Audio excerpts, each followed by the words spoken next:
दिल को छू लेने वाली सच्ची कहानी। मैं एक दुकान में खरीदारी कर रहा था। तभी मैंने उस दुकान के कैशियर को एक 5-6 साल के लड़के से बात करते हुए देखा। कैशियर बोला, माफ़ करना बेटा, लेकिन इस गुड़िया को खरीदने के लिए तुम्हारे पास पर्याप्त पैसे नहीं हैं। फिर उस छोटे से लड़के ने मेरी ओर मुड़कर मुझसे पूछा, अंकल, क्या आपको भी यही लगता है कि मेरे पास पूरे पैसे नहीं हैं?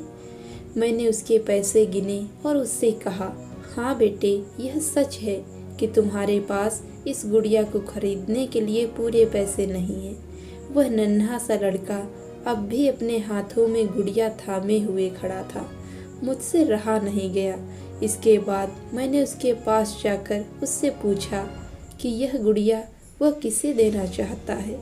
इस पर उसने उत्तर दिया कि यह वह गुड़िया है जो उसकी बहन को बहुत प्यारी है और वह इसे उसके जन्मदिन के लिए उपहार में देना चाहता है। यह गुड़िया पहले मुझे मेरी मम्मी को देना है, जो कि बाद में जाकर मेरी बहन को दे देगी। यह कहते कहते उसकी आंखें नम हो आई थी। मेरी बहन भगवान के घर गई है और मेरे पापा कहते हैं कि मेरी मम्मी भी जल्दी ही भगवान से मिलने जाने वाली है।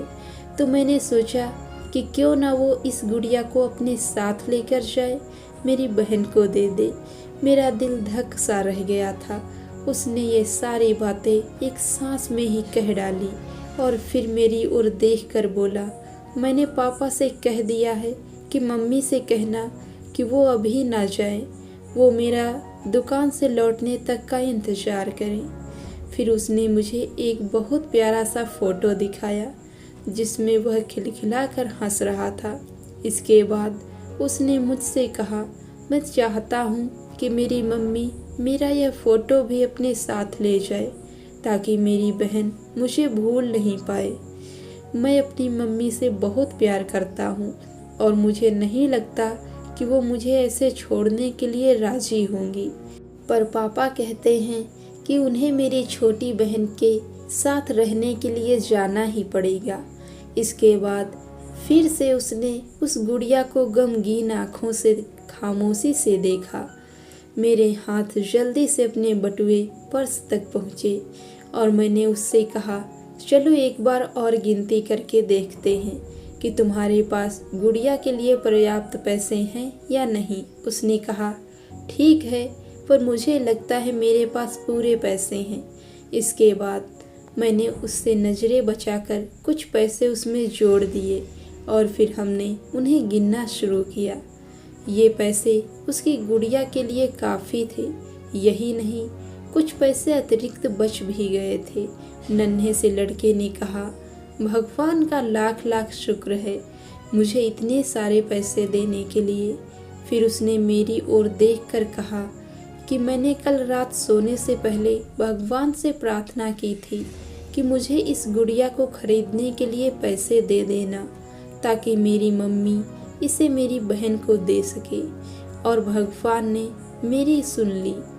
इसके अलावा मुझे मम्मी के लिए एक सफ़ेद गुलाब खरीदने के लिए भी पैसे चाहिए थे, पर मैं भगवान से इतने ज़्यादा पैसे मांगने की हिम्मत नहीं कर पाया था। पर भगवान ने तो मुझे इतने पैसे दे दिए हैं कि अब मैं गुड़िया के साथ साथ एक सफ़ेद गुलाब भी खरीद सकता हूँ। मेरी मम्मी को सफ़ेद गुलाब बहुत पसंद है। फिर वहाँ से हम निकल गए।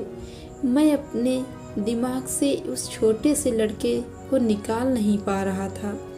फिर मुझे 2 दिन पहले स्थानीय समाचार पत्र में छपी एक घटना याद आ गई, जिसमें एक शराबी ट्रक ड्राइवर के बारे में लिखा था जिसने नशे की हालत में मोबाइल फ़ोन पर बात करते हुए एक कार चालक महिला की कार को टक्कर मार दी थी, जिसमें उसकी 3 साल की बेटी की घटना स्थल पर ही मृत्यु हो गई थी और वह महिला कोमा में चली गई थी।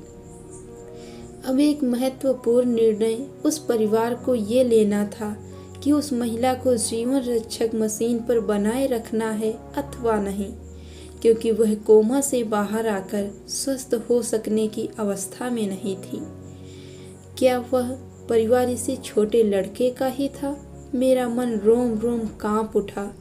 मेरी उस नन्हे लड़के के साथ हुई मुलाकात के 2 दिनों बाद मैंने अखबार में पढ़ा कि उस महिला को बचाया नहीं जा सका। मैं अपने आप को रोक नहीं सका और अखबार में दिए पते पर जा पहुंचा, जहां उस महिला को अंतिम दर्शन के लिए रखा गया था। वह महिला श्वेत धवल कपड़ों में थी, अपने हाथ में एक सफ़ेद गुलाब और उस छोटे से लड़के का वह फोटो लिए हुए, और उसके सीने पर रखी हुई थी वही गुड़िया। मेरी आंखें नम हो गई। मैं नम आंखें लेकर वहां से लौटा। उस नन्हे से लड़के का अपनी माँ और बहन के लिए जो प्यार था वह शब्दों में बयां करना मुश्किल है।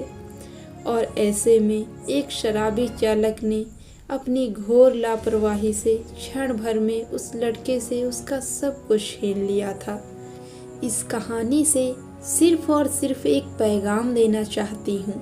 कृपया कभी भी शराब पीकर और मोबाइल पर बात करते समय वाहन न चलाएं।